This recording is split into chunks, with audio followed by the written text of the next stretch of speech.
Assalamualaikum warahmatullahi wabarakatuh. Semoga kalian dalam keadaan sehat walafiat. Kali ini Syabian Channel akan membahas tentang ilmu ekonomi. Dan ini kita akan membahas konsep dasar ilmu ekonomi.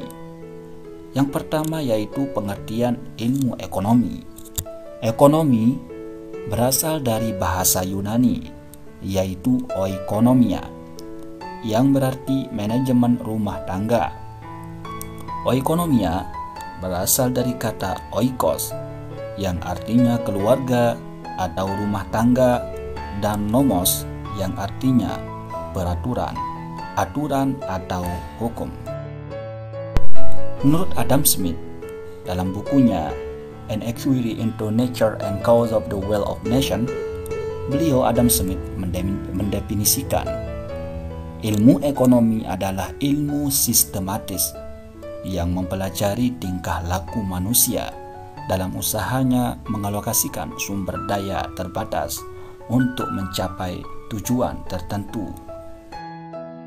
Menurut Paul Samuelson, ilmu ekonomi adalah suatu studi tentang cara orang-orang masyarakat membuat pilihan dengan atau tanpa menggunakan uang dalam menggunakan sumber daya produksi yang terbatas, tetapi dapat digunakan dalam berbagai cara untuk menghasilkan produk dan mendistribusikannya untuk keperluan konsumsi saat ini atau di masa datang kepada berbagai orang atau kelompok dalam masyarakat.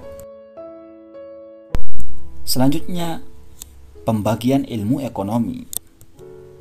Pembagian ilmu ekonomi yang pertama yaitu ekonomi deskriptif, yaitu analisis ekonomi yang menggambarkan keadaan ekonomi sebenarnya berdasarkan fakta dalam perekonomian. Contoh, keadaan ekonomi Indonesia di tahun 2020 pasca pandemi COVID-19. Yang kedua yaitu teori ekonomi. Teori ekonomi ini menjelaskan dan merumuskan pengertian, menjelaskan hubungan sebab akibat, serta menjelaskan cara kerja sistem perekonomian dalam kehidupan masyarakat.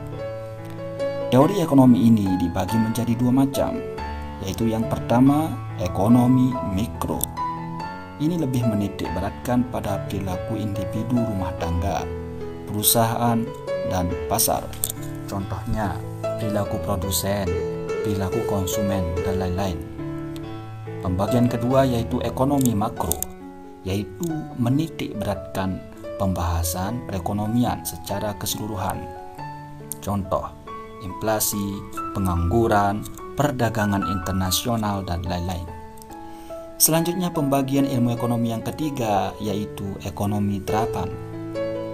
Ilmu ekonomi yang menganalisis teori ekonomi untuk merumuskan kebijakan dan pedoman standar yang tepat dalam mengatasi masalah ekonomi tertentu.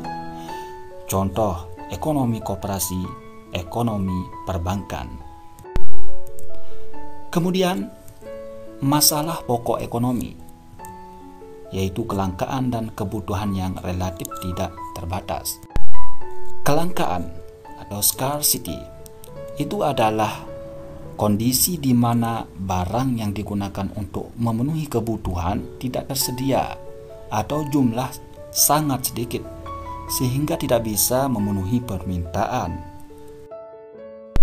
Faktor-faktor penyebab kelangkaan ini yaitu yang pertama keterbatasan sumber daya, baik itu sumber daya manusia maupun sumber daya alam. Yang kedua, perbedaan letak geografis. Yang ketiga, pertumbuhan penduduk tidak seimbang. Yang keempat, rendahnya kemampuan produksi. Yang kelima, yaitu lambatnya perkembangan teknologi. Dan yang terakhir, terjadinya bencana alam. Selanjutnya, jenis-jenis kelangkaan. Yang pertama, jenis kelangkaan sumber daya alam. Yang kedua, kelangkaan sumber daya manusia. Yang ketiga, kelangkaan sumber daya modal. Dan yang keempat, sumber daya kewirausahaan. Sampai di sini, nantikan video selanjutnya. Thank you. Wassalamualaikum warahmatullahi wabarakatuh.